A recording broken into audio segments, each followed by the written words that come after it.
మరి చెప్పని సాక్ష్యాన్ని బట్టి ప్రభునామాన్ని కనపరుస్తూ ఉన్నాను. మరి దేవుడిచ్చినటువంటి కుమారుడు మరి చదువుతున్న స్కూల్లో చదవాలంటే ₹1,00,000 ఫీజు కట్టాలి. 1 సంవత్సరం రోజులే ముందుగా అపాయింట్మెంట్ తీసుకోవాలి. అయితే మా ప్రాంతంలో మరి మొట్టమొదటిసారిగా మరి బాబుకి ఆ సీట్ వచ్చింది. అందరు ఎవ్వరు నమ్మలేదు. లేదు నువ్వు ఎమ్మెల్యే గారి దగ్గరికి వెళ్ళావు, ఎమ్మెల్యే గారు రికమెండేషన్ చేసుకొని ఆ స్కూల్లో నువ్వు జాయిన్ చేసావు, నీకు అందులో సీట్ ఎలా వస్తుంది, అయినా నీవేంటి, నీ బ్రతికేంటి, అంత పెద్ద స్కూల్లో నువ్వు చదివించగలవా, చదివించలేవు అని నన్ను చాలామంది నమ్మేవారు కాదు. అయితే మా అబ్బాయి స్కూల్కి వెళ్తూ ఉంటే చాలామంది చూసి అలాగా మరి అది నిజమని నమ్మి మరి చాలామంది కూడా అదే స్కూల్లో జాయిన్ అవ్వడానికి చాలా ప్రయత్నం చేశారు. దేవుని మహాకృపను బట్టి మరి 3 సంవత్సరాలు గతించింది, ఇది 4వ సంవత్సరం. అయితే ప్రియారా, అదంతా CBSE సిలబస్ అన్నమాట. చాలా సబ్జెక్ట్స్ అంతా కూడా చాలా టిపికల్గా ఉంటుంది. ఆ సబ్జెక్ట్స్ కోర్స్ కూడా మనకు సరిగ్గా అర్థం కావు. అయితే ట్యూషన్ పెట్టించాలంటే నెలకు 1,500 కట్టాలి, తీసుకుని రావాలి. ఫస్ట్ ఇయర్ బాగానే చదివాడు, సెకండ్ క్లాస్ కూడా బాగానే చదివాడు, మంచి ర్యాంక్స్ మంచి మార్క్స్ వచ్చినాయి. థర్డ్ క్లాస్కి వచ్చిన తర్వాత మరి సిలబస్లో కొంచెం టఫ్గా ఉండడం వల్ల మరి బాబు దాన్ని రిసీవ్ చేసుకోలేకపోయాడు. అయితే నాకు ట్యూషన్లో జాయిన్ చేయాలంటే ట్యూషన్ ఫీజు 2,000 కట్టాలి. ఆ 2,000 కట్టలేక తర్వాత నేను తీసుకుని వచ్చే అంత టైం కూడా నాకు లేక ఇంటి దగ్గర నేనే టైము తీసుకొని మరి చెప్పేవాడిని. అయితే ప్రియరా, మరి టీచర్స్ అనేవారు థర్డ్ సెమ్ అంటే ఫస్ట్ సెమ్ జరిగింది, అప్పుడు మా బాబు ఎడ్యుకేషన్ బాగాలేదండి, నెక్స్ట్ క్లాస్కి వెళ్ళండి అని చెప్పారు. సెకండ్ సెమ్ జరిగింది, సెకండ్ సెమిస్టర్లో కూడా బాబు ప్రమోట్ అవ్వడని చెప్పారు. ర్యాంక్ మంచిగా రాకపోతే మేము ప్రమోట్ చేయలేమని చెప్పారు. అయితే అప్పటి నుంచి ప్రార్థన చేస్తూనే ఉన్నాం. 1 సంవత్సరం వేస్ట్ అవుతుంది, బుక్స్ చాలా కాస్ట్లీ బుక్స్ అండి, ఇదంతా వేస్ట్ అవుతుంది. ఒకవేళ అక్కడ జాయిన్ చేయకపోతే వేరే స్కూల్లో జాయిన్ చేయాలన్నా చాలా ₹1,000 కట్టాలని మరి నేను పాస్టర్ గారు నిజంగా చాలా రోజులుగా మేము ప్రార్థన చేస్తాం. అయితే మరి మొన్న ఫ్రైడే అనుకుంటా మరి బాబుకి ప్రోగ్రెస్ రిపోర్ట్ వచ్చింది. మరి బాబు 4th క్లాస్కి ప్రమోట్ అయ్యాడని చెప్పారు. మరి ఈరోజే బాబుకి బుక్స్ తీసుకోవడం జరిగింది. దేవునికి మహిమ కలుగును గాక. మరి దేవుడు ఆ చిన్న కుమారుడికి చిన్ననాటి నుండి మంచి తలాంతులు దేవుడు ఇచ్చాడు. కాంగు మేము నేర్పించలేదు, చక్కగా కాంగు కొడతాడు. పియానో మేము ఏమి నేర్పించలేదు, పియానో ఉంటే పియానో వాయించేస్తుంటాడు. చక్కగా మంచి వాక్యాన్ని రిసీవ్ చేసుకుంటాడు, మంచి వాక్యాన్ని జ్ఞాపకం చేసుకుంటాడు. అలాగే పాప కూడా చిన్ననాటి నుండి మరి చక్కటి ప్రార్థన వాక్యము విషయంలో మరి దేవుడు చక్కటి బిడ్డలనిచ్చాడు. మరి ఆ బిడ్డల కొరకు, ఆ బిడ్డల భవిష్యత్తు కొరకు మీరు అనుదిన ప్రార్థనలో మీరు జ్ఞాపకం చేసుకోవాల్సిందిగా మనం చేస్తున్నాం. దేవునికి స్తోత్రం కలుగును గాక. హల్లెలూయా. ప్రియరా, సమయం ఇస్తే మీ అందరూ సాక్ష్యాలు చెప్తారు, కానీ బహుమాటమో లేకపోతే ఎవరైనా ఏదైనా అనుకుంటారేమో అని కొంతమంది మనసులో అనుకొని సాక్ష్యాలు చెప్పడానికి ముందుకు రావట్లేదు. ఏదేమైనా మీరు ప్రభుని స్తుతించండి, ప్రభు నామాన్ని ఘనపరచండి. ప్రభు మిమ్మల్ని ప్రేరేపించినప్పుడు తప్పకుండా మీరు సాక్ష్యం చెప్పాలి. పాస్టర్ గారు సాక్ష్యం చెప్తారు అనుకోలేదు, ప్రభు ప్రేరేపించాడు, ఆమె చెప్పింది. మనము హృదయాన్ని ప్రభు ప్రేరేపించినప్పుడు మనం తప్పకుండా సాక్ష్యం చెప్పి ప్రభునామాన్ని మహిమపరచాలి. ఆ సాక్ష్యము చెప్పడం ద్వారా అది ఇతరులకు ప్రోత్సాహకరంగా ఉంటుంది. దేవునికి మహిమ కలుగును గాక. హల్లెలూయా. మరి చాలా సమయం అవుతుంది కనుక మనము త్వరగా ముందుకు వెళ్దాం. చిన్న ప్రార్థన చేసుకొని మనము వాక్య సందేశానికి వెళ్దాం. అందరూ కళ్ళు మూసుకోండి. తండ్రి, వందనాలు ప్రభువా. ఇదిగో నాయనా, యొక్క సమయంలో తండ్రి ప్రభువా, ఈ స్థలాన్ని మీరు ఇచ్చారు. ఈ ప్రాంతంలో నాయనా తండ్రి ఇలా నేను స్తుతించే గొప్ప ధన్యతను మాకు ఇచ్చారు. ఇదిగో మరి బిడ్డలు ఎంతో ఆసక్తితో వచ్చారు నాయనా దేవా. ఇదిగో తండ్రి, ఇలా ఆరాధన జరగడానికి మీ చిత్తమై ఉన్నది, మీ సంకల్పంలో ఉన్నది నాయనా. ఇదిగో తండ్రి, పనసపాడు ప్రాంతం కొరకు నేను ప్రార్థన చేస్తున్నాను. ఈ పనసపాడు ప్రాంతాన్ని మీరు దీవించండి, ఆశీర్వదించండి. కూడి వచ్చిన బిడ్డలను మీరు దీవించండి, ఆశీర్వదించండి. ఇదిగో ఇంతవరకు నాయన పాటల్లో మీరున్నారు, ఆరాధనలో మీరున్నారు. ఇదిగో నాయన మరి పాస్టర్ గారు, ఇదిగో నీ కుమార్తె చెప్పిన సాక్ష్యంలో మీరున్నారు. ఇదిగో తండ్రి, ప్రత్యేకంగా మేము వాక్యాన్ని ధ్యానిస్తూ ఉండగా నీ ఆత్మ సహాయం మాకు దయచేయండి ప్రభా. నేను మాట్లాడితే ప్రయోజనం లేదు కానీ దేవా, ఇదిగో నీ ఆత్మ ద్వారా మీరు మా అందరితో మాట్లాడమని ప్రార్థన చేస్తూ ఉన్నాను. దేవా, ఇదిగో నీ ఆత్మ కార్యాలు స్థలంలో జరిగించండి, సహాయం దయచేయండి, కృప చూపించమని మహిమ ఘనత ప్రభావములు మీకే చెల్లిస్తూ నజరేయుడైన యేసుక్రీస్తు నామమున ఈ ప్రార్థన మనల్ని అడిగి వేడుకుంటున్నాను తండ్రి, ఆమేన్. ఒకసారి గట్టిగా దేవునికి స్తోత్రం చెప్దాం. ప్రియారా, సమయము కరెక్ట్గా 7:45 అయింది. నేను ఒక 20 నిమిషాలు లేదా 30 నిమిషాలు వాక్యం చెప్పి నా మాటలను ముగిస్తాను. మరి మన మనసు మరి వాక్యం మీద కేంద్రీకరిద్దాం. ఆ వాక్యంలో ఒక మంచి మాట వ్రాయబడింది, చెవి గలవాడు ఆత్మ చెప్పిన సంగతులను వినుగాక. ఆత్మ చెప్పిన సంగతులను చెవి గలవాడు వినుగాక. కాబట్టి ఏంటి ఈ ఈ ఈ చెవులు మనము సరిగ్గా వినపడకపోయినా మనము ఆత్మ ఎప్పుడు కూడా సిద్ధముగా ప్రభు వాక్య కొరకు ఎదురు చూస్తే ఖచ్చితంగా దేవుడు మన హృదయాన్ని బలపరుస్తాడు. మీరు శ్రద్ధగా దేవుని వాక్యాన్ని వినాలి. మీలో ఒక చిన్న మాట అడగాలనుకుంటున్నాను. పోయిన వారం చెప్పిన వాక్యం ఎవరికైనా జ్ఞాపకం ఉందమ్మా? సువాసన ఇల్లుగా ఆమె పాదాలు కడిగింది. ఓకే, వెరీ గుడ్, చాలా సంతోషం. మా దేవుని మందస్సం ఉంది. ఇంకా మనం పోయిన వారం కుటుంబం కోసం చెప్పాం కదా, కుటుంబం యథార్థవంతులుగా ఉండాలి, ఆ కుటుంబం దీవించబడుతుంది. చాలా సంతోషం. ఎందుకంటే వాక్యం మీ హృదయంలో భద్రం చేసుకోవాలి. ఎందుకంటే ప్రియరామ్, మనము ఏం మర్చిపోయినా ఏం జ్ఞాపకం ఉన్నా వాక్యం మనం ఎప్పుడు మన జ్ఞాపకం ఉందనుకోండి, మనం ఎప్పుడు కూడా దేనికి భయపడాల్సినటువంటి అవసరం లేదు. ఎప్పుడు మనం ధైర్యంగా ఉండొచ్చు, నిశ్చితంగా ఉండొచ్చు, సంతోషంగా ఆనందంగా ఉండొచ్చు. అన్నిటికంటే ప్రత్యేకంగా ప్రియరా, ప్రత్యేకమైనది ఏంటంటే దేవుని వాక్యం మనలో ఉన్నప్పుడు మనం ఎప్పుడు కూడా దేవునితో సహవాసం చేస్తాం. దేవునికి స్తోత్రం కలుగును గాక. కాబట్టి మీ వాక్యాన్ని జ్ఞాపకం ఉంచుకున్నారు, చాలా సంతోషం. ఈరోజు ఒక ప్రత్యేకమైన అంశాన్ని మీ ముందుకు తీసుకుని రావాలని నేను గత సోమవారం నుంచి నేను ప్రార్థన చేస్తున్నాను. ప్రభువా, ఈ ప్రాంతానికి ప్రజలకి ఏ వాక్యం చెప్పాలి అని. ప్రియరా, నేను అనుకుంటున్నాను ఇక్కడ వింటున్నటువంటి వాక్యము మీ అందరికీ దీవెనకరంగా ఉంది అని. అవునా కాదా చెప్పండి? హల్లెలూయా. అచ్చయ్య గారు, రామకృష్ణ గారు రాలేదు ఈరోజు. వచ్చారు సార్, ప్రసాద్ గారు. నేను అనుకుంటున్నాను వాక్యము వీరికి దీవెనకరంగా ఉంది, ఆశీర్వాదకరంగా ఉందని నేను అనుకుంటున్నాను ప్రియరా. ఎందుకంటే ఒక మనుషుని మాటలు మనకు ప్రయోజనం కాదు, కానీ ఒక మనుషుని మాటలు మనకు మేలు కలిగించలేవు, కానీ దేవుని మాటలు మన హృదయాల్లో కార్యం చేస్తాయి. గట్టిగా స్తోత్రం చెప్దాం. కాబట్టి అమ్మ, మీరు వాక్యం ద్వారా అందరూ దీవించబడుతున్నారా? వాక్యం మీ అందరికీ అర్థమవుతుందా? అనేకమైనటువంటి సత్యాలు మీరు తెలుసుకోగలుగుతున్నారా? చాలా సంతోషం. దేవుడు మిమ్మల్ని దీవిస్తాడు. ప్రియరా, ఈరోజు ఉన్నటువంటి పరిస్థితుల గురించి మనం ఆలోచన చేస్తే ఒక 20-30 సంవత్సరాలు మనం వెనకకి వెళ్ళి మనం ఆలోచన చేస్తే ఈ ప్రాంతములు అన్నీ కూడా తాటేకిళ్ళు ఉండేవి. అవునా కదా చెప్పండి? అన్ని తాటేకిళ్ళు ఉండేవి. ఈరోజు ఎక్కడ చూసినా చక్కటి బిల్డింగ్లు ఉన్నాయి, మంచి మంచి పెయింట్స్ ఉన్నాయి, మంచి మంచి డిజైన్స్ ఉన్నాయి, ఎలివేషన్స్ బాగున్నాయి, ఆల్టెక్స్ ఉన్నాయి, టైల్స్ ఉన్నాయి. ఈరోజు మనం చూస్తున్నటువంటి ఈ యొక్క గృహాల విషయంలో చాలా మార్పు వచ్చింది ప్రియరా. ఒకప్పుడు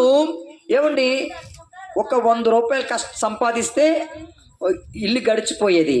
ఈరోజు 1000 రూపాయలు సంపాదించినా ఇల్లు గడవట్లేదు. అమ్మగారికి తెలుసు. ఒకప్పుడు ఆమె, ఇప్పుడు అందరికన్నా ఆవిడ పెద్ద వయసు కాబట్టి ఆమె గురించి నేను మాట్లాడుతున్నాను. ఆమె వివాహమైనటువంటి తొలి దినాల్లో, అమ్మ మరి తాతయ్య గారు మీకు ఎంత ఇచ్చేవారు బత్యానికి? 5 రూపాయలు ఇచ్చేవారట. ఈరోజు 5 రూపాయలు కొత్తగా వివాహం చేసుకున్న వాళ్ళు, మా అమ్మమ్మ గారికి మా తాతగారు 5 రూపాయలు ఇచ్చాడు, నేను ఇప్పుడు 5 రూపాయలు ఇస్తాను, కుదురుద్దా? 500 ఇచ్చినా సరిపోవట్లేదు. ప్రియరా, చాలా మార్పులు వచ్చాయి కదండి. అప్పుడున్నటువంటి పరిస్థితులు వేరు, ఇప్పుడున్నటువంటి పరిస్థితులు వేరు. అంటే ఆదాయ విషయంలో చాలా మార్పులు వచ్చాయి. ఇంకొక విషయాన్ని మీకు జ్ఞాపకం చేస్తాను. ఒకప్పుడు ప్రియరా, మనుషుల మధ్య ఎక్కువ ప్రేమ ఉండేది. అందరూ కూర్చునేవారు, మాట్లాడుకునేవారు. ఈరోజు నలుగురు మాట్లాడుకున్నారనుకోండి, నా గురించి ఏదో మాట్లాడుకుంటున్నారు అక్కడ అని అనుమానాలు ఈరోజు మనుషుల్లో కనబడుతూ ఉంటాయి. ఒకప్పుడు సంతోషంగా ఒకరి గురించి ఒకడు ఆనందంగా కూర్చొని, అరుగుల మీద కూర్చొని సంతోషంగా గడిపేవారు. ఈరోజు ఇళ్లలో సెల్ ఫోన్లకి ఎడిట్ అయిపోయారు, టీవీలకి ఎడిట్ అయిపోయారు. ఒకరితో ఒకరికి సంబంధాలు లేవు. ఇంట్లోనే ఉంటున్నారు తప్ప ఎవరు బయట కనిపించట్లేదు. చాలా మార్పులు వచ్చాయి. ఒకప్పుడు చక్కగా మీరు కల్లాపు వేసుకునేవారు ఈ రోడ్లు లేకముందు. ఏమండి, కల్లాపు వేసుకుని చక్కగా మీరు ముగ్గులు పెట్టుకునేవారు. ఈరోజు కల్లాపు వేసుకునే అవకాశం ఉందా? గవర్నమెంట్ వారు ఏం చేశారు? రోడ్లు వేసేశారు ప్రియారా. ఈరోజు కల్లాపులు కూడా లేవు ప్రియారా. ఒకప్పుడు మన వస్త్రధారణ ఈ విధంగా ఉండేది కాదు. ఈరోజు మన వస్త్రధారణ మారింది. ప్రియారా. ఎన్నో వస్త్రాల్లో ఎన్నో టెక్నాలజీ, కొత్త రకరకాల మోడల్స్ వస్త్రాలు వచ్చేసాయి. ఎన్నో డిజైన్స్, మోడల్స్ వస్త్రాలు, ఎన్నో రకరకాలటువంటి దుస్తులు మనము చూస్తూ ఉన్నాం. ఒకప్పుడు సైకిల్ ఉంటే చాలా గొప్ప విషయం ప్రియారా. ఒకనొక రోజు ఇద్దరు స్నేహితులంట. ఒక స్నేహితుడు 10 ఎకరాల స్థలం కొన్నాడంట 150 రూపాయలు పెట్టి. ఒక స్నేహితుడు అదే 150 రూపాయలు పెట్టి సైకిల్ కొన్నాడంట. అందరూ కూడా 150 రూపాయల సైకిల్ చూసిన వ్యక్తిని, ఒరే ఇడు చాలా గొప్పోడురా సైకిల్ కొన్నాడు, అమ్మో ఇడు చాలా గొప్పోడని, ఆ సైకిల్ ఉంటేనే గొప్పోడు అనుకునేవారు ఒకప్పుడు. ఈరోజు ఇంటికి ఒక బండి, ఇంట్లో ఎంతమంది ఉంటే అన్ని బళ్ళు కనబడుతున్నాయి ప్రియారా. ఒకప్పుడు మనకి సెల్ ఫోన్ లేదు, సెల్ ఫోన్ ఉందండి. ఈరోజు ముసలోళ్ళ దగ్గర కూడా ఏమున్నాయి? సెల్ ఫోన్లు ఉన్నాయి. ఎక్కడ ఏ కిరాణా షాప్కి వెళ్ళినా స్కానర్ అంటున్నాడు. అడుక్కునే వాళ్ళు కూడా, అడుక్కునే వాళ్ళ దగ్గర కూడా సెల్ ఫోన్. రే ఏ ఏరియాలో అడుక్కుంటున్నావు? ఇదిగో నేను ఫలానా ఏరియాలో అడుక్కుంటున్నాను, నువ్వు ఇంకొక ఏరియాకి వెళ్ళిపోరా అని వారి యొక్క సెల్ ఫోన్లో కమ్యూనికేషన్ జరుగుతోంది ప్రియరా. ఒకప్పుడు పరిస్థితులు వేరు, ఇప్పుడు పరిస్థితులు వేరు. పరిస్థితులన్నీ ఏం చేశాయంటే టెక్నాలజీని బట్టి, కాలాన్ని బట్టి మార్చుకుంటూ వచ్చాం. కొంతమంది చూసి నేర్చుకుంటారు, కొంతమంది పరిస్థితులు బట్టి అన్నీ కూడా నేర్చుకుంటూ ఉంటారు ప్రియరా. ఒకప్పుడు పెద్దవాళ్ళు, ముసలి వాళ్ళు ఏం చేసేవారు? గోజీలు కట్టుకునేవారు. అవునా కాదా చెప్పండి? గోజీలు కట్టుకునేవారు. ఇప్పుడు ఎవరైనా గోజీ కట్టుకుంటే ఏమంటారు? సిగ్గుందా లేదా గోజీ కట్టుకుంటున్నాడు అని అంటారు ప్రియరా. ఇలా మనం ఆలోచన చేస్తే ప్రతి విషయంలో కూడా మార్పులు వచ్చాయి. ఇంటి విషయంలో మార్పులు వచ్చాయి, ధరించుకునేటువంటి దుస్తుల విషయంలో మార్పులు వచ్చాయి. ఇంకో విషయం చెప్పమంటారా? మనము తినే ఆహార పదార్థాల్లో కూడా చాలా మార్పులు వచ్చాయి. ఒకప్పుడు అన్నం వండుకునేవారు ఉదయాన్ని రాగి జావ కాసుకునేవారు. రాగి జావ అన్నం తప్ప మనకు ఇంకొకటి తెలియదు ప్రియరా. ఈరోజు నూడిల్స్లో వచ్చేసినాయి, ఫ్రైడ్ రైస్లో వచ్చేసినాయి, రకరకాల వంటకాలు. అమ్మగారు యూట్యూబ్లో చూసి అబ్బో కొత్త రకరకాల వంటలు వండేసుకుంటూ ఉన్నారు చాలామంది. చాలా రకరకాల కొత్త వంటలు వండిన కూర వండరంట. హల్లెలూయా, దేవునికి స్తోత్రం. ఈరోజు కూర వండరు అనుకోండి, మరలా వచ్చే వారమే తప్ప మళ్ళా వారలా కూర వండరు. అలాగా మనము ఆహార పదార్థ విషయాల్లో చాలా మార్పులు వచ్చాయి. బయట ఫాస్ట్ ఫుడ్ సెంటర్లు పెరిగిపోయినాయి. హల్లెలూయా, ఫాస్ట్ ఫుడ్ సెంటర్లు పెరిగిపోయిన పేరా. ఇంట్లో ఉన్న భోజనానికంటే బయట ఉన్న భోజనానికి ప్రజలు అలవాటు పడ్డారు. కొంచెం మనము ఈ సర్పవరం జంక్షన్ కానీ లేదా ఏపీఎస్పి సైడ్ వెళ్తే అడుగడుగునా ఫాస్ట్ ఫుడ్ సెంటర్లే ప్రియారా. ఇవన్నీ పెరిగిపోతున్నాయి. ఇంకో విషయం చెప్పమంటారా? ఒకప్పుడు హాస్పిటల్స్ కనిపించేవి కాదు, ఎక్కడో ధర్మ హాస్పిటల్ ఒకటి ఉండేది. ఇప్పుడు అన్ని హాస్పిటల్సే. కారణం ఏంటి? రోగాలు పెరిగిపోతున్నాయి, జబ్బులు ఎక్కువైపోతున్నాయి ప్రియరా. ఒకప్పుడు బీపీలు లేవు, షుగర్ లేవు, అసలు ఏ జబ్బు ఉండేది కాదు. ఈరోజు రకరకాల రోగాలు, జబ్బులు, బీపీలు షుగర్లు లేనుడు ఎవడు లేడట. హల్లెలూయా ప్రియరా. కొత్త రోగాలు. ఒకప్పుడు ప్రమాదాలు జరిగేవి కాదు, యాక్సిడెంట్లు జరిగేవి కాదు. ఈరోజు యాక్సిడెంట్లు అలవాటు అయిపోయింది. ఒకప్పుడు ఎవరైనా చనిపోతే అయ్యో ఎవరో చనిపోయారంట అని ఎంతో బాధపడేవారు. ఈరోజు మరణాలు కూడా అలవాటు అయిపోయింది, కామన్ అయిపోయింది. విని జనాలకి బోరు కొట్టేసింది ప్రియారా. ఒకప్పుడు మనము ఈ యొక్క రోగాలు వచ్చేవి కాదు. జ్వరం వస్తే ఏం చేసేవారండి? మా అమ్మగారు అయితే కొబ్బరిని రాసి కాళ్ళు చేతులు బాగా పామి కొబ్బరిని రాసి పెట్టేసేదండి. ఇంకా నాకంటే ఇంకా ముందుకెళ్తే మీకు పెద్దవాళ్ళు ఉన్నారు కాబట్టి మీకు చాలా కషాయాలని లేకపోతే అవన్నీ ఇవన్నీ ఏవో రకరకాలుగా ఉపయోగించుకునేవారు. ఈరోజు కాలు నొప్పి వచ్చిన ట్యాబ్లెట్, చెవి నొప్పి వచ్చిన ట్యాబ్లెట్, ముక్కు నొప్పి వచ్చిన, జలుబు చేసిన ట్యాబ్లెట్, ప్రతి దానికి ట్యాబ్లెట్ ప్రేర. ఈ ట్యాబ్లెట్లు ఎక్కువ వేసుకోవడం వల్ల మనుషులకి ఇంకా రోగాలు పెరిగిపోతూ ఉన్నాయి. నేనంటాను ఏమండి, టాబ్లెట్స్ ఎక్కువ వాడుకునే వారికి ఎక్కువ రోగాలు ఉంటాయండి. ఎక్కువ రోగాలు ఉంటాయి, తెలివి కానీ ఒకానొక సమయం వచ్చినప్పుడు ఆ రోగాలన్నీ బయటపడతాయి. ప్రియ, నేను వాక్యాన్ని చెప్పే ముందు ఇవన్నీ మీకు ఎందుకు చెప్తున్నానంటే, ఏంటి మన చుట్టూ ఉన్నటువంటి వాతావరణ విషయంలోనూ మనము జీవిస్తున్నటువంటి జీవన శైలి యొక్క విధానంలోనూ చాలా మార్పులు వచ్చాయి. చాలా మార్పులు వచ్చాయి. దీన్ని ఎవరు కాదనలేరు. ఇది కాదనలేనటువంటి ఏంటి ఆ సత్యము కానిది కాదు కదా, ఇది సత్యము. ఇది ఎవరైనా ఒప్పుకోవలసిందే. ప్రత్యేకంగా నేను మీకు చెప్పబోయేటటువంటి విషయం ఏంటంటే, మార్కు సువార్త 1:14 మనం చదువుదాం. మార్కు సువార్త 1:14. యోహాను చెరపట్టబడిన తరువాత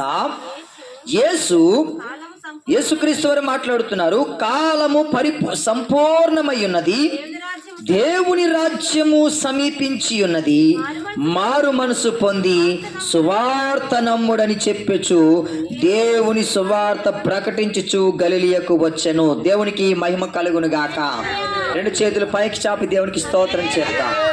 ప్రియులారా, యేసుక్రీస్తు వారు మాట్లాడుతున్నటువంటి మొట్టమొదటి మాట మార్కు సువార్తలో, కాలము సంపూర్ణమై ఉన్నది గనుక, ఏమండి, సంపూర్ణమై ఉన్నది, దేవుడి రాజ్యము సమీపించి ఉన్నది కాబట్టి మీరు ఏం చేయాలి? మారు మనస్సు పొందాలి. అందరూ నా వైపు చూడాలి. ప్రియరా, ప్రభు అయినటువంటి యేసుక్రీస్తు వారు చెప్తూ ఉన్నారు, మీరు మారు మనస్సు పొందాలి, మారు మనస్సు పొందాలని ప్రభు సెలవిస్తూ ఉన్నాడు. ఏమండి, ఈరోజు మన చుట్టూ ఉన్నటువంటి వాతావరణ పరిస్థితులు మారాయి, మన వస్త్రధారణ మారింది, ఏంటి, మన జీవన విధానం మారింది, ఏంటి, మన కుటుంబంలో మనం తినేటువంటి ఆహార విధంలో మార్పులు వచ్చాయి, అన్నింటిలో మార్పులు వచ్చాయి. కానీ ఏంటి, మార్చుకోవలసింది ఇంకా మార్చుకోలేదు. అందుకే ప్రభువు ఈ భూమి మీదకి వచ్చిన తర్వాత ఆయన పలుకుతున్నటువంటి మాట ఏంటో తెలుసా? మారు మనస్సు పొందండి. దేవునికి స్తోత్రం కలుగును గాక. మారు మనస్సు పొందండి, మారు మనస్సు పొందండి. మారు మనస్సు పొందడం అంటే ఏంటి? మీ మనస్సును మార్చుకోండి అని ప్రభు చెప్తూ ఉన్నాడు. ప్రియరా, మనస్సును మార్చుకోండి అని చెప్తూ ఉన్నాడు. చూడండి, ఏంటి, పుట్టినటువంటి పిల్లవాడు ఇంచుమించుకు 2-3 సంవత్సరాల వరకు వాడికి ఏమీ తెలియదు. ఏంటి, 4వ సంవత్సరం వచ్చేసరికి వాడుకు మనము షర్ట్ వేయకపోయినా వాడు నాకు షర్ట్ కావాలంటాడు, డ్రాయర్ వేయకపోయినా డ్రాయర్ కావాలంటాడు. ఆటోమేటిక్గా అన్నీ నాకు అవి కావాలి ఇవి కావాలి అడుగుతూ ఉంటాడు. ప్రియరా, ఏమండి, మనుషులను చూసి ఏమండి మనము ఆ చిన్న పిల్లవాడు చక్కగా నేను వస్త్రాలు లేకుండా బయట రావడానికి ఇష్టపడ్డావు. మా బాబు అయితే చిన్న పిల్లవాడైనారు, బాత్రూమ్ లేకపోతే బాత్రూమ్కి వెళ్ళేవాడు కాదు. ఒరే బాబు, రోడ్డు పక్కన కూర్చోరా బాత్రూమ్ కంటే అసలు వెళ్ళేవాడు కాదు. బాత్రూంలోకే వెళ్తాననేవాడు. చిన్న పిల్లవాడు, ఆడు యూకేజీ చదువుతున్నటువంటి టైంలో కూడా బయటికి వెళ్ళేవాడు కాదు. ప్రియరా, ఈరోజు మనకు ఎన్నో మార్పులు మనం చూస్తున్నాం, కానీ మన మనస్సు మాత్రం ఈరోజు ఇంకా మారలేదు. అందుకే ప్రభు అంటున్నాడు, మీ మనస్సును మీరు మార్చుకోవాలి, మీ మనస్సు మారాలి, మనస్సు మారాలి, మనస్సు మారాలి, మీ మనస్సు మార్చుకోండి, మీరు మారు మనస్సు పొందండి అని ప్రభు సెలవిస్తూ ఉన్నాడు. దేవునికి స్తోత్రం కలుగును గాక.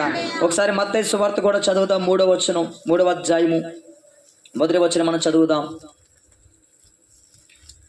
ఆ దినముల యందు బాప్తిస్మిచ్చి యోహాను వచ్చి, పరలోక రాజ్యము సమీపించి ఉన్నది, మారు మనస్సు పొందుడని యూదయ అరణ్యములో ప్రకటించుచూ ఉండెను. దేవునికి స్తోత్రం. ఏమండి, యోహాను గారు యేసుక్రీస్తు వారు ఇంకా సువార్త పరిచర్యకు రాకముందే యోహాను ఏం చెప్తున్నాడు తెలుసా? ఏమండి, బాప్తిసం ఇచ్చేటువంటి యోహాను ఏం చెప్తున్నాడంటే, మారు మనస్సు పొందుడని ఆయన ప్రకటించుచూ వస్తున్నాడు. మారు మనస్సు పొందమంటున్నాడు. పేరు మార్చుకోమంటున్నాడా? హల్లెలూయా. పేరు మార్చుకోమంటున్నాడా? ఏంటి, మీ పేరు సత్యవతి అనుకుందాం, సత్యవతి అని పేరు తీసేసి మరియమ్మని పేరు తీసుకోమ్మా అని చెప్పాడా ప్రభువు?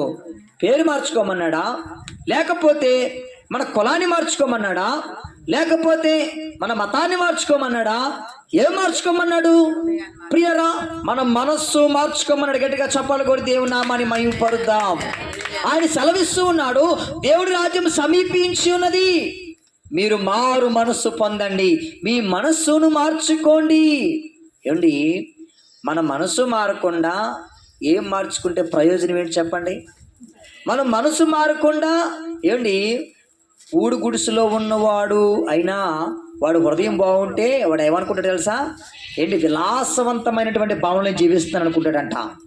ఏంటి పెద్ద పెద్ద బిల్డింగ్లో జీవించిన వాడు ఏంటి సంతృప్తి లేకపోతే ఆ బిల్డింగ్ కూడా ఆ వ్యక్తికి సంతోషాన్ని ఇవ్వలేదు ప్రియరా. ఏంటి ముందుగా మన మనసు మారితే మన చుట్టూ ఉన్నటువంటి పరిస్థితులన్నీ కూడా మనకు అర్థమవుతాయి. చుట్టూ ఉన్న పరిస్థితులన్నీ మారి మన మనసు మారకపోతే మనం ఇంకా ఎక్కడున్నట్టు, ఇంకా అజ్ఞానంలోనే ఉన్నట్టు ప్రియరా. ఇప్పుడు ఈరోజు ఏంటి మనకు మందులు వచ్చేసి ఏదైనా దెబ్బ తగిలింది అనుకోండి, ఏం చేస్తారండి? ఆపరేషన్ చేస్తారు. ఇందుకు ముందులాగా కర్రకడెత్తానండి తాడిచ్చి కట్టి కుదురుతా చెప్పండి? కుదరదు. ఏమవుద్ది? కాలు ఎందుకు పనిచేయదు ప్రియరా. అప్పుడున్నటువంటి పరిస్థితులు వేరు. ఏంటి ఈరోజు నువ్వు అలా చేస్తే నేనేమంటారు? ఏమ్మా నీకేమైనా పొరపాడైపోయిందా? ఎంత టెక్నాలజీ అందుబాటులోకి వచ్చింది కదా మనకు. ఇదిగో డాక్టర్లు ఉన్నారు, ఎముక ఇరిగిపోతే ఎముక అదిగిపోతుంది కదా, అంత టెక్నాలజీ వచ్చింది మనకు. ఏంటి ఈరోజు ప్రతి రోగానికి మందు ఉంది, ఎయిడ్స్ వ్యాధికి తప్ప. దాన్ని ఎవడు కనిపెట్టలేడు, ఎందుకో తెలుసు, దేవుడు దాన్ని మరుగు చేశాడు. ప్రియ ప్రతి రోగానికి మందు ఉంది ఈరోజు ప్రపంచంలో. ఏంటి ఈ మందులు మనం వాడతామా? ఏమండి ఈ మందులన్నీ పక్కన పెట్టేసి ఇంకేదేదో వాడేసాం అనుకోండి, పని జరుగుద్దా చెప్పండి? జరగదు ప్రియారా. అప్పుడు అంటే మన మనస్సు మనం ఏం చేయాలి తెలుసా? మనం మార్చుకోవాలి. మన మనసును మనం మార్చుకోవాలి. ఏంటి మాకు తెలుసు, బూడిదతో మేము పళ్ళు తోముకునే వాళ్ళం. అమ్మ మీకు అనుభవం ఉంది ఎవరికైనా? పొయ్యిలో బూడితో పళ్ళు తోముకోరా? ఇప్పుడు మీ దగ్గరకు వచ్చి పేస్ట్ వాడకుండా పొయ్యిలో బూడితో పళ్ళు తోముకుంటే మీరు ఏం చేస్తారండి ప్రసాద్ గారు? ఒప్పుకుంటారా చెప్పండి? 100 రూపాయలు ఇస్తానండి బూడితో పళ్ళు తోమని అంటారు, తోముకుంటారా? తోముకో మనం. ఎందుకో తెలుసా? ఏంటి పరిస్థితులన్నీ మారాయి, మనము కూడా ఏం చేయాలి? మారాలి. అప్పుడు నేను బూడితోనే పళ్ళు తోముకునేవాడిని, ఇప్పుడు నేను బూడితోనే పళ్ళు తోముకుంటే కుదురుద్దా? ఇప్పుడు నా పిల్లలకి బూడిదిచ్చి పళ్ళు తోముకుంటే కుదురుద్దా? కుదరదు ప్రియరా. ఏమండి ఇవన్నీ మనకు అర్థమవుతున్నాయి, కానీ మన మనస్సు మార్చుకోవాలనేటువంటి సత్యం మనకు అర్థం కావట్లేదు. మీరు ఇంకా కిందకి చదవండి, అదే అధ్యాయంలో 4వ వచనం చదవండి.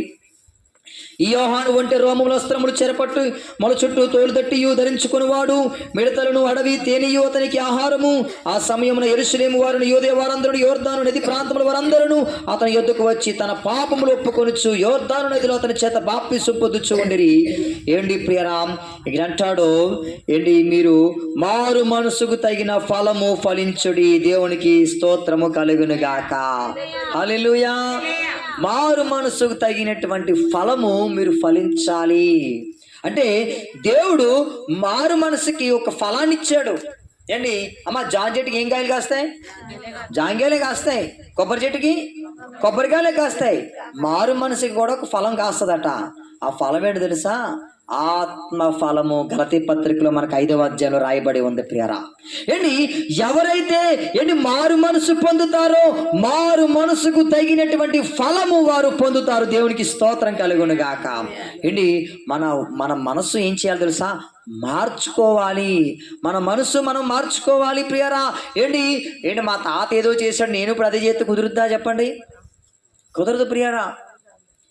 మన మనసు మనం మార్చుకోవాలి. ఏంటి మనకు దేవుడు జ్ఞానం ఇచ్చాడు, ఆలోచన ఇచ్చాడు. ఏంటి నాకు చిన్నప్పుడు దీపం బుడ్లు ఉండేవండి. దీపం బుడ్లే, అసలు కరెంట్ అనేది ఉండేది కాదు. అసలు కరెంటే లేదు.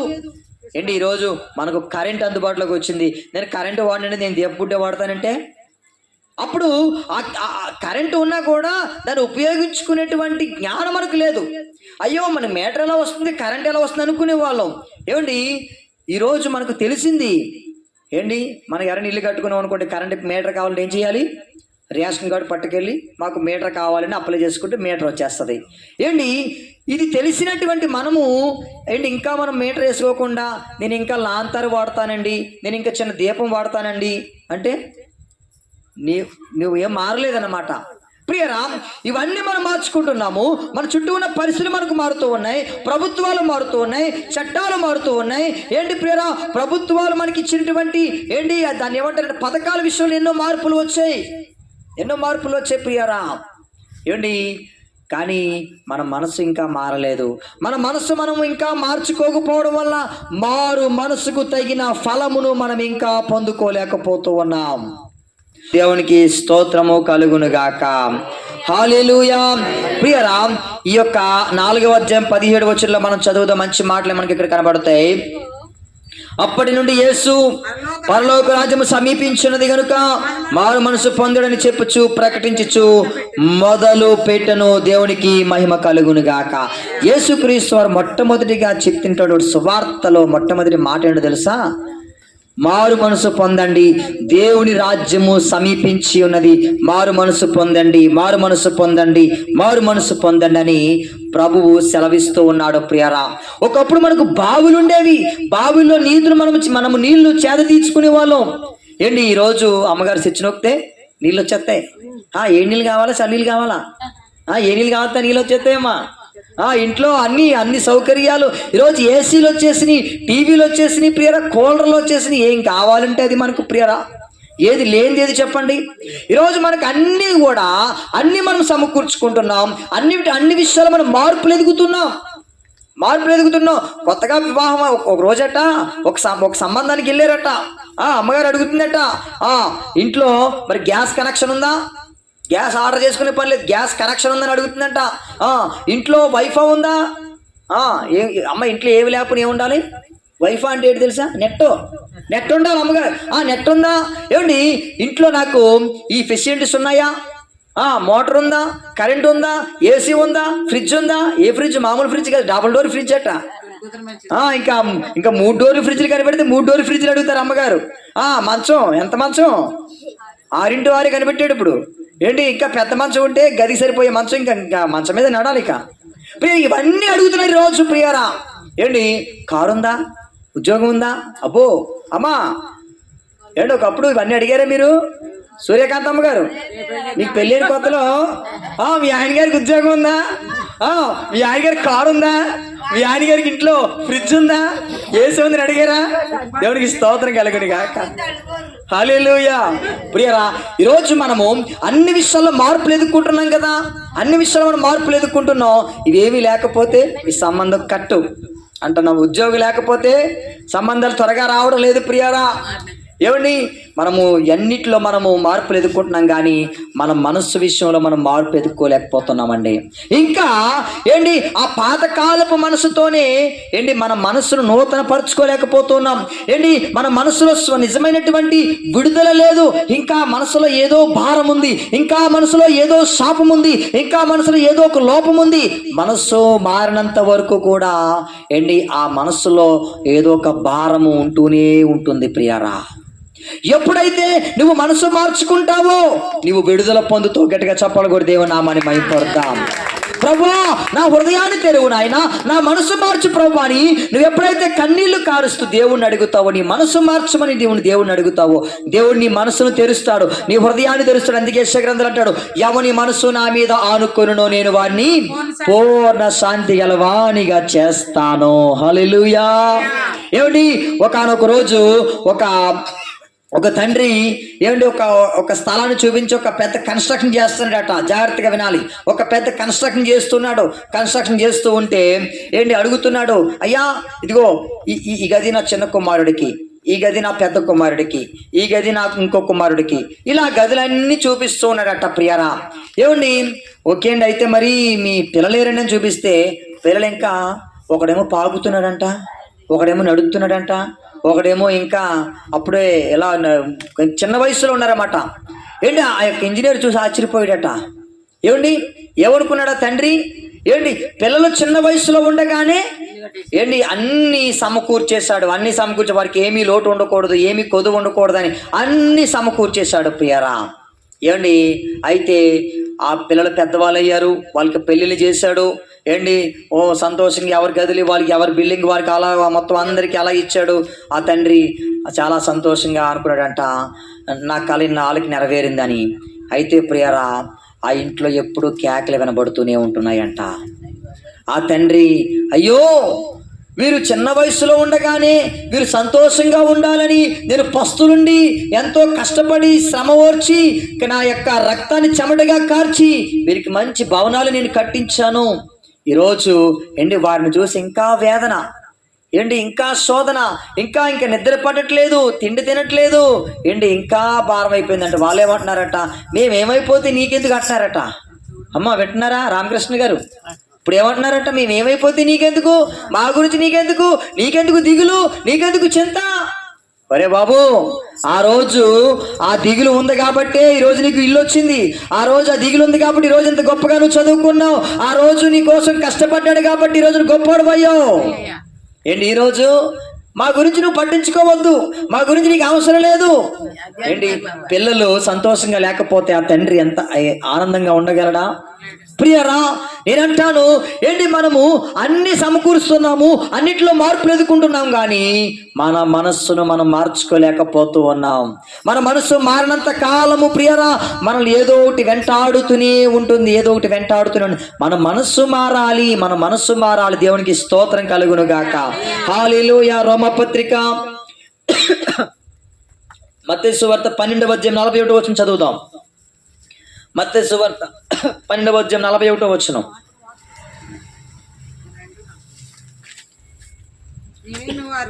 నినివే వారు యోనా ప్రకటన విని మారు మనసు పొందిరి గనుక విమర్శ సమయమున నినివే వారు ఈ తరము వారితో నిలువబడి వారి మీద నేరస్థాపన చేతురు. దేవునికి స్తోత్రం కలుగును గాక. ప్రియులారా, ఇక్కడ చిన్న చరిత్ర మీకు చెప్పి నేను ముందుకు వెళ్తాను.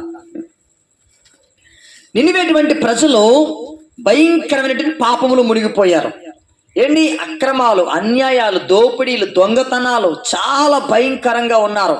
అయితే నినివే ప్రజలెవరు? భూమి మీద ఉన్న ప్రతి ఒక్కరూ దేవుని చేత సృష్టించబడిన వారే. ప్రతి దేశ ప్రజలు దేవుని ప్రజలే. అయితే దేవుని దగ్గర ఒక సిద్ధాంతం ఉంది. ఆయన ఏంటంటే ఆయన దగ్గర ఉన్న సిద్ధాంతం ఏంటో తెలుసా? ప్రియరా, మనకి ఏదైనా హాని చేశారనుకోండి ఎవరైనా, మనం ఏం చేస్తాం? వెంటనే నీకు నాకు సంబంధం లేదురా, ఇక నుంచి నువ్వెవరో మేమెవరమో అని మనము తెగతింపులు తెంచేసుకుంటాం. కానీ ప్రభు అలా కాదు ప్రియరా. ఎందుకంటే ప్రభు జనాంగము, ప్రభు ప్రజలు, ప్రభు వారిని వదులుకోలేడు. అందుకే ప్రభు ఏం చేస్తాడు తెలుసా? వారి దగ్గరికి పంపిస్తాడు. అయ్యా, మీరు నా ప్రజలు, మీరు నా పిల్లలు, మీరు ఎందుకు ఇలా చెడిపోతున్నారు? మీరు చెడిపోవద్దు, మీరు పాడైపోవద్దు, తిరిగి నా ఎద్దుకు వచ్చేయండి, తిరిగి నా దగ్గరకు రండి, మీ పాపాలన్నీ క్షమించబడతాయి, మీ శాపాలన్నీ కొట్టివేయబడతాయి, తిరిగి నా దగ్గరికి రండి అని దేవుడు బ్రతిములాడుతాడు. దేవుని దగ్గర ఉన్న సిద్ధాంతం ప్రియరా. నోవాహు కాలంలో మనకు తెలుసు కదా, ఏంటి ప్రజలు పాపం చేసినప్పుడు నోవాహు, ఇదిగో నీతిమంతుడు ఎవడూ లేడు, ఏంటి పరిశుద్ధుడు ఎవడూ లేడు, ఇదిగో నీవు నీ ఇంటి వారు రక్షించబడడానికి ఒక ఓడను తయారు చేయని చెప్పినప్పుడు ఏంటి ప్రియరా, ఏంటి 100 సంవత్సరాలు నోవాహు చెప్పాడంట. దేవునికి స్తోత్రం కలుగును గాక. ఏంటి 100 సంవత్సరాలు దేవుడు నోవాహు చేత చెప్పిస్తున్నాడు, అయ్యా ఒక ప్రళయం రాబోతుంది, అందరూ చచ్చిపోతున్నారంట, దయచేసి అందరూ ఓడలోనికి రండి అయ్యా, నీతిగా బ్రతకండి, పరిశుద్ధంగా బ్రతకండి. అంటే ఏంట్రా ప్రళయమా, తుఫానా, వర్షమా, ఎలా ఉంటుంది ప్రళయం అనుకుని ఎగతాళి చేసేవారు. ఏంటి రానే వచ్చింది ప్రళయం. ప్రియారు అందరూ కూడా ఏమైపోయారు? ఆ యొక్క జలప్రలంలో కొట్టుబిట్లాడిపోయారు, అందరూ నాశనం అయిపోయారు. సరే, ఆ చరిత్ర నేను ఇప్పుడు దాన్ని ఎక్స్ప్లెయిన్ చేయను. కానీ ఇక్కడ నినివే ప్రజలు భయంకరమైన పాపంతో ఉన్నారు. పాపంతో ఉంటే దేవుడు పశ్చాత్తాపపడుతూ ఉన్నాడు. అయ్యో నా ప్రజలు పాడైపోతున్నారు, అయ్యో నా పిల్లలు నశించిపోతున్నారు, అయ్యో నా ప్రజలను కాపాడుకోవాలి, నా ప్రజలను రక్షించుకోవాలని దేవుడు తహతహతహలాడిపోతున్నాడు. దేవునికి స్తోత్రం కలుగును గాక. హల్లెలూయా. చెప్పండి, మన చేతులతో కట్టుకుని ఇల్లు మనం కూలగొట్టుకోగలమా? కూలగొట్టుకోవడానికి ఇష్టపడము ప్రియరా. మన చేతులతో కట్టుకున్న బిల్డింగ్ మనం పడగొట్టడానికి ఇష్టపడము. అది శిథిలమైపోతే తప్ప, అతనంతటా అది పడిపోతే తప్ప దాన్ని మనము పాడు చేయడానికి మనం ఇష్టపడము ప్రియరా. అందుకే నేను ఒక మాట చెప్తాను, సృష్టించే అర్హత లేనప్పుడు పాడు చేసే అర్హత నీకు లేదు.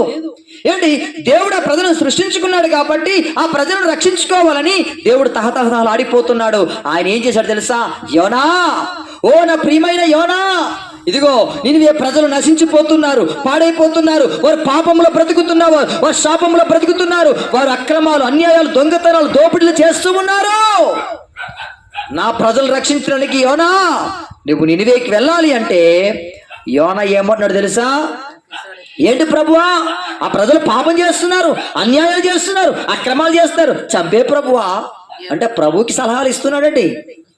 కొంతమంది ఏం చేస్తారు, ఇలా ఉచిత సలహాలు ఇస్తారు. ఎందుకండి పాటర్ గారు, ప్రభువా తీసే ప్రభువా, చంపే ప్రభువా, వాళ్ళకి అవసరం లేదు ప్రభువా, నేనున్నాను కదా ప్రభు అంటున్నాడు యోనా.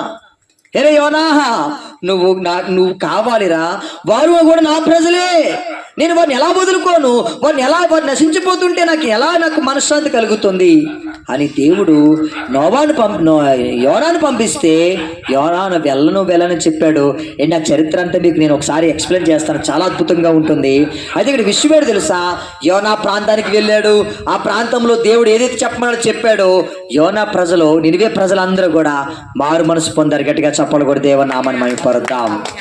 నినివే ప్రజలు ప్రియరా, రాజు సహితము కూడా చిన్న పిల్లలు మొదలుకొని పశువులు, మేకలు, ప్రతి జంతువు కూడా, ఆ దేశంలో నివసిస్తున్న ప్రతి జీవి కూడా పశ్చాత్తాపడుతూ, అయ్యా మా పాపాన్ని క్షమించు, మా శాపాన్ని తొలగించని పశ్చాత్తాపం కలిగారు. అందుకే దేవుడు నినివే ప్రజలు రక్షించాడు. వారు మారు మనసు పొందారు కనుక రక్షించబడ్డారు. అందుకే అంటున్నారు, నినివే ప్రజలు ఈ తరము వారితో నేరస్థాపన చేస్తారు. ఎందుకో తెలుసా, ఈ తరము వారు ఇంకా మారు మనసు పొందలేదు. అన్ని పొందారు కానీ మారు మనసు పొందరట. దేవుడికి స్తోత్రం కలుగును గాక. హల్లెలూయా. మారు మనసు పొందమ్మా, మనసు మార్చుకోమ్మా అంటే, మాకు వద్దండి పాటర్ గారు. ఏం మార్చుకోమంటున్నాడు దేవుడు? పేరు మార్చుకోమన్నాడా? ఊరు మార్చుకోమన్నాడా? ఇంటి పేరు మార్చుకోండి, ఏమి మార్చుకోమనలేదు ప్రభు. నీవు మనసు మార్చుకో, నీవు ఎప్పుడు ఎక్కడుంటే అక్కడ నుండి దీవించబడతావు. గట్టిగా చెప్పాలి కూడా దేవుని నామాన్ని మహిమపడతాం. మనసు మారకుండా ఏం మార్చుకుంటే ప్రయోజనం ఏంటి చెప్పండి? మన మనసు మారలేదు. మన మనసు మారకపోతే ప్రియరా, చిన్న వయసులో మన తల్లిదండ్రుల దగ్గర మనం పెరుగుతూ ఉన్నప్పుడు కొంత వయసు వచ్చిన తర్వాత కొన్ని మార్పులు మనం చూస్తాం. వివాహం అయిన తర్వాత మరలా కొన్ని మార్పులు మనం చూస్తాం. ఇంకా పిల్లలు పుట్టిన తర్వాత ఇంకో కొన్ని మార్పులు మనం చూస్తాం. ఆ పిల్లలు ఇంకా పెద్దవాళ్ళు అయిన తర్వాత ఇవన్నీ మనం చూస్తాం. కానీ నీ మనసు గనుక మారకపోతే నువ్వెన్ని మార్పులు చూసినా ప్రయోజనం లేదు. ఒక్క ఎగ్జాంపుల్ మీకు చెప్పి నేను ముగించేస్తాను. అమ్మ, మీ అందరికీ గొంగళి పురుగు తెలుసా? గొంగళి పురుగు తెలుసా అని వాళ్ళు చేతులు పైకెత్తండి. గొంగళి పురుగు చూసారా? దాన్ని సూర్యకాంత అమ్మగారు గొంగళి పురుగుని చూసారు ఎప్పుడైనా? చూడగానే మీకు ఏమనిపిస్తుంది?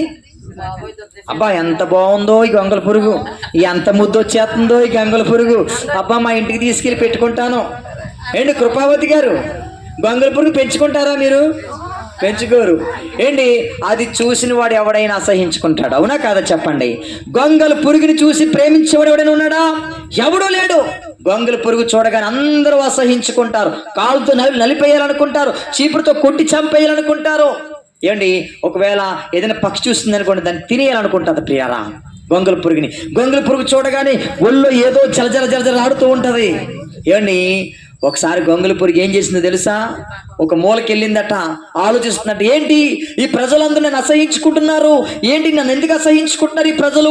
ఎందుకు నన్ను ఛేదరించుకుంటున్నారు? ఎందుకు నన్ను కాలుతో నలిపేస్తున్నారు? ఎందుకు నన్ను చీపురుతో కొట్టేస్తున్నారు? ఎందుకు నన్ను ఇంట్లోకి రానివ్వట్లేదు అని గొంగళి పురుగు ఆలోచిస్తూ ఉంటే దేవుడు చెప్పాడంట గొంగళి పురుగుకి, గొంగళి పురుగా, నువ్వు గొంగళి పురుగా ఉన్నంత కాలము ప్రజలను అసహించుకుంటారు, ఎవరు నిన్ను లోనికి రానివ్వరు, నిన్ను కాలుతో నలిపేస్తారు. నువ్వు మనసు మార్చుకో, నువ్వు రూపాంతరము చెందు, అప్పుడు మనుషులు నిన్ను ప్రేమిస్తారు, మనుషులు నిన్ను ఇళ్లలో పెట్టుకుంటారు, నిన్ను హత్తుకుంటారు, నిన్ను ముట్టుకుంటారు, ముద్దు కూడా పెట్టుకుంటారు అని చెప్పాడంట ప్రభు వచ్చి. వెంటనే గొంగళి పురుగు ఏం చేసింది తెలుసా? దేవునికి స్తోత్రం చెప్తాం అందరం కూడా, రెండు చేతులు పైకి చాపి స్తోత్రం చెప్తా ముగించేస్తున్న మాటలు. గొంగళి పురుగు ప్రియరాం చాలా కష్టపడి పాక్కుంటూ ఎవరి కంట పడకుండా, ఏ పక్షి కంట పడకుండా పాక్కుంటూ వెళ్ళి ఇలాంటి ఒక చెట్టు దగ్గరికి వెళ్ళి ఏం చేస్తుంది? అమ్మా చెప్పండి, ఏం చేస్తుంది? గూడు కట్టుకుంటుంది. మీరు ఎప్పుడైనా గమనించారా? గూడు దేంతో కట్టుకుంటుంది? మట్టితో కడుతుంది. ఒక బూజులాగా అక్కడ ఏర్పాటు చేసుకుంటుంది ప్రియరా. 20 రోజులు ఆ గూడిలో అది మగ్గిపోతూ ఉంది, నలిగిపోతుంది. శ్రమ ఊపిరి ఆడదు, మనుషులు లేరు, ఆహారం లేదు, ఏమీ లేదు. 20 రోజులు ఆ గూడిలో మగ్గిపోతూ 20 రోజుల తర్వాత ఆ గొంగళి పురుగు ఆ గూడిని తెంచుకుని సీతాకోక చిలుకగా బయటకు వస్తుంది. గట్టిగా చెప్పలు కూడా దేవునామని మైపడతాం. వెంటనే ప్రజలు ఏం చేస్తారు? అయ్యో సీతాకోక చిలక అని దాని వెంట పరుగులు తీస్తారు. ఆ సీతాకోక చిలక ఎవరో తెలుసా? ఒకప్పుడు నువ్వు కాలుతో నలిపేసిన గొంగళి పురుగే. ఆ సీతాకోక చిలక ఎవరో తెలుసా? నువ్వు చీపురుతో విసిరేసిన గొంగళి పురుగే. నువ్వు అసహించుకున్నావు కదా, ఆ గొంగులు పురిగే ఇప్పుడు రూపాంతరం చెందింది, మార్పు చెందింది, మారు మనసు పొందింది. సీతాకోక చిలుకగా రంగులు కలిగినటువంటి సీతాకోక చిలుక నీ కళ్ళ ముందు ఎగురుతూ ఉంటే నీకు ఎంత ఆనందము, ఎంత సంతోషము. ఒకప్పుడు ఆ గొంగులు పురుగు చూసినప్పుడు నీకు అసహ్యం కలిగేది, ఇంకా నీకు ఏంటికి దాన్ని ఏమంటారంటే వికారం కలిగేది. ఈరోజు సీతాకోక చూడగానే ఎంత ఆనందపడతావు, ఎంత సంతోషపడిపోతావు. సీతాకోక చిలుక దొరకకపోతే ఏం చేస్తున్నారు, ఇప్పుడు స్టిక్కర్లు అంటించేస్తున్నారు. దేవుని స్తోత్రం కలిగిన గాక. ఒకరోజు ఒక ఇంటికి వెళ్ళాను, ఇల్లంతా సీతాకోక చిలుకలు స్టిక్కర్లు ఉన్నాయి. అమ్మో నిజమైన సీతాకోక చిలుకలేమో దగ్గరికి ఎలా ముట్టుకుంటే స్టిక్కరు, హల్లెలూయా. ఏంటి స్టిక్కర్లు? నిజమైన సీతాకోక చిలుకలు లేకపోవడం వల్ల దాన్ని పట్టుకోలేక, దాన్ని ముట్టుకోలేక ఏం చేస్తారు, ఈ బొమ్మలు కొనుక్కొని అబ్బా సీతాకోక చిలుక ఎంత బాగుందో. ఏంటి దేవునికి స్తోత్రం కలుగును గాక. మనసు మారితే అటువంటి ఆశీర్వాదాన్ని నువ్వు చూస్తావు. నీ మనసు మార్చినంత కాలము, నీ మనసు మారినంత కాలము ప్రజల్ని అసహించుకుంటారు, ప్రభుని అసహించుకుంటారు. ఏంటి ప్రియరా, దేవదూతలను అసహించుకుంటే నువ్వు ఎప్పుడైతే మన మనసు మార్చుకుంటావో దేవదూతలు అమాంతరంగా నిన్ను హత్తుకుంటారు. దేవదూతని చుట్టూ ఇంట్లో కాపలా కాస్తారు. దేవునికి స్తోత్రం కలుగును గాక. ప్రభు అంటాడు, ఈయన నా కుమారుడు, ఈమె నా కుమార్తె, ఈయన యందు నేను ఆనందించి చూన్నాను. దేవునికి స్తోత్రం కలుగును గాక. హల్లెలూయా. వేరా అందుకని అంటాడు, మీరు మనస్సు మార్చుకోవాలి. ఒక గొంగలి పురుగు రూపాంతరం చెందింది, సీతాకోక చిలుకగా మారింది. ఏంటి ఇలా ప్రకృతిలో ఎన్నో ఉన్నాయి ప్రియరా. మరొక విషయాన్ని జ్ఞాపకం చేస్తాను. ఏంటి ఒకనొక రోజు మా పక్షులన్నిటికీ పెద్ద పక్షి ఏంటి చెప్పండి గ్రద్ద. పక్షులన్నిటికీ రాజు, పక్షిరాజు అంటారు దాన్ని. ఏంటి ఒకనొక సమయంలో పక్షిరాజుకి వయసు అయిపోయిందంట.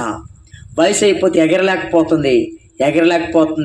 ఏంటి చచ్చిపోవడం ఇష్టం లేక ఏం చేసిందో తెలుసా? ఏమండి తన ముట్టుతో తన వెంట్రుకలన్నీ పీకేసుకుంటది, ఈకలన్నీ ఇలా మొత్తం అన్ని పీకేసుకుంటది. ఈ ముట్టును బండకేసుకొని మొత్తం బాధేసుకుంటది. మొత్తం ముట్టు కూడా పోతుంది. మొత్తం ఒంటి మీద ఒక్క వెంట్రుక కూడా ఉండదండి.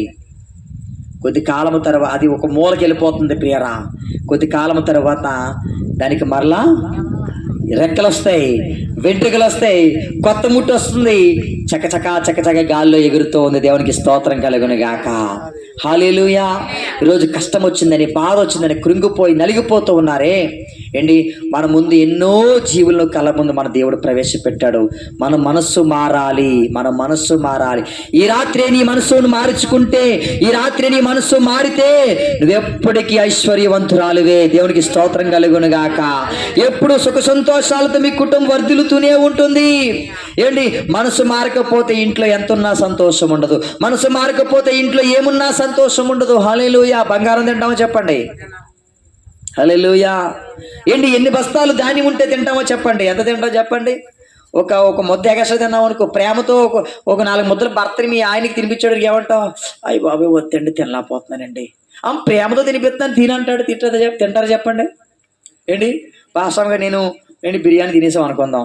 ఏంటి ఇంకా పాస్టమ్ గారి మీద ప్రేమతోటి 4 ముద్దలు తినిపించాను అనుకోండి, ఏమంటుంది ఆవిడ? ఎవరు తింటారు చెప్పండి? ఎంత తినగలమో అంతే తినగలం. అన్నిటికంటే ముఖ్యమైనది మన మనస్సు ప్రశాంతంగా ఉండాలి. దేవునికి స్తోత్రం కలుగును గాక. హల్లెలూయా.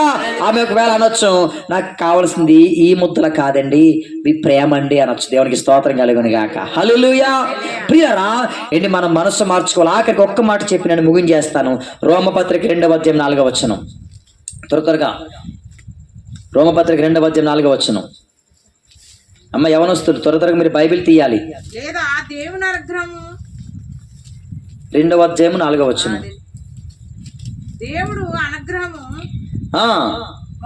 మారు మనసు పొందుటకు నిన్ను ప్రేరేపించుచున్నదని ఎరుగక ఆయన అనుగ్రహ ఐశ్వర్యమును సహనమును దీర్ఘశాంతము తృణీకరించుదువా? ప్రియరామ్, దేవుడు నీకు మారు మనసు అనుగ్రహిస్తున్నాడని ఆ ప్రేరేపణను ఎరగకపోతే దేవుని యొక్క దీర్ఘ శాంతము నీవు తృణీకరిస్తూ ఉన్నావు. దేవుడు నీకు ఈ వాక్యాలు వింటున్నప్పుడు నీ మనసులో నేను ఇక్కడి నుంచి నా మనసు మారాలి, నేను మార్పు చెందాలి, నా మనసు మార్చుకోవాలి, నేను మారు మనసు పొందాలి అని దేవుడిని ప్రేరేపిస్తే ఖచ్చితంగా మారు మనసు పొందండి, మనసు మార్చుకోండి.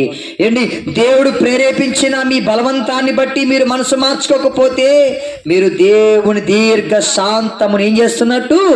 తృణీకరిస్తున్నట్టు. అందుకే అంటాడు ప్రకటన గ్రంథం 2:21 ఆయన అంటాడు, మారు మనసు పొందుటకు దీనికి నేను సమయం ఇచ్చి తిని. దేవునికి స్తోత్రం కలుగును గాక. హల్లెలూయా. ఏంటి, దేవుడు ఏమిచ్చాడంట?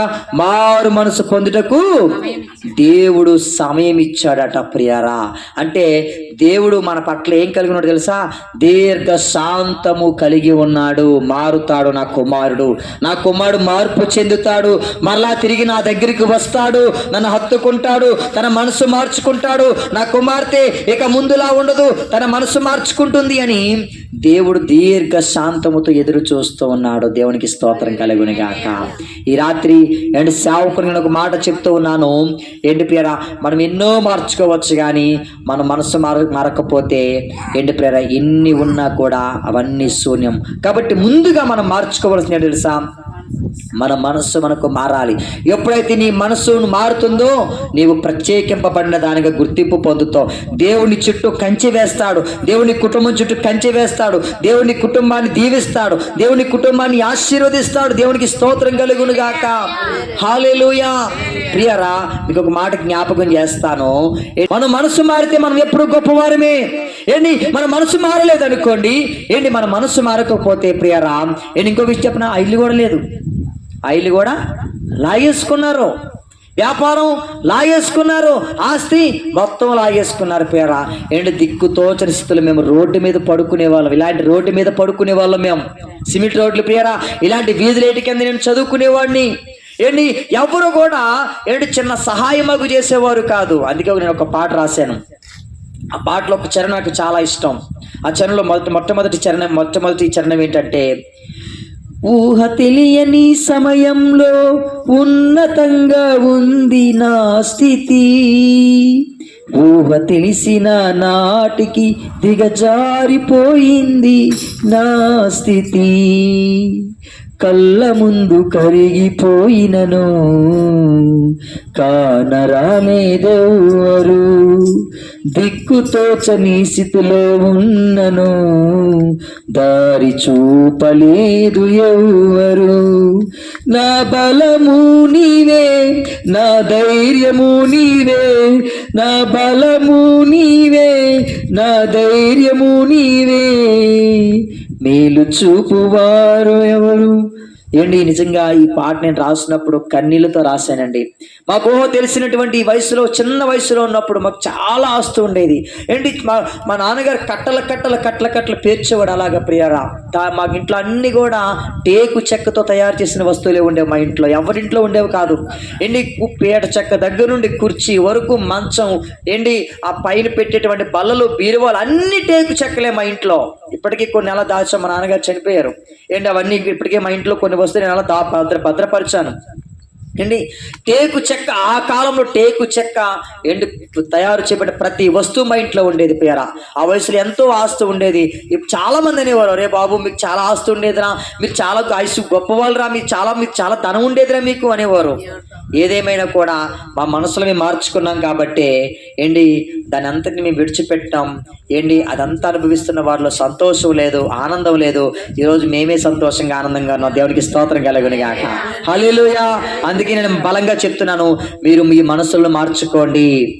మీరు మనసులను మార్చుకుంటే మీరు ఎప్పుడు సంతోషంగా ఉంటారు, ఆనందంగా ఉంటారు. ఎప్పుడు మాకు ఏది లేదని దిగులు మాకు ఉండదు ప్రియారా. మేము ఎప్పుడు సంతోషంగానే ఆనందంగానే మేము జీవిస్తున్నాం. అందుకే ప్రియారా, ఈరోజు మన అంశం ఏంటో తెలుసా? మారు మనసుకు తగిన ఫలము ఫలించుడి. హల్లెలూయా. వచ్చేవారు అడుగుతాను, ఈరోజు ఏ వాక్యం చెప్పానని. మానేస్తారా? వచ్చేవారు మానేరు కదా. దేవుడికి స్తోత్రం కలుగును గాక. మారు మనసుకు తగిన ఫలము మనం ఏం చేయాలి? ఫలించాలి. కళ్ళు మూసుకొని చిన్న ప్రార్థన చేసుకుందాం. ప్రేమ కలిగిన తండ్రి, కృపగల దేవానికి స్తోత్రాలు. ఇదిగో ఇంతవరకు మీరు మాతో మాట్లాడారు.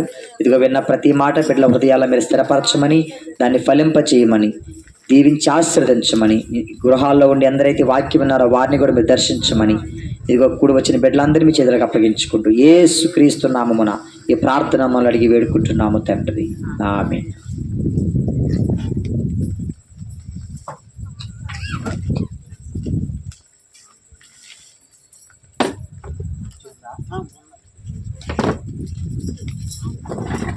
అమ్మా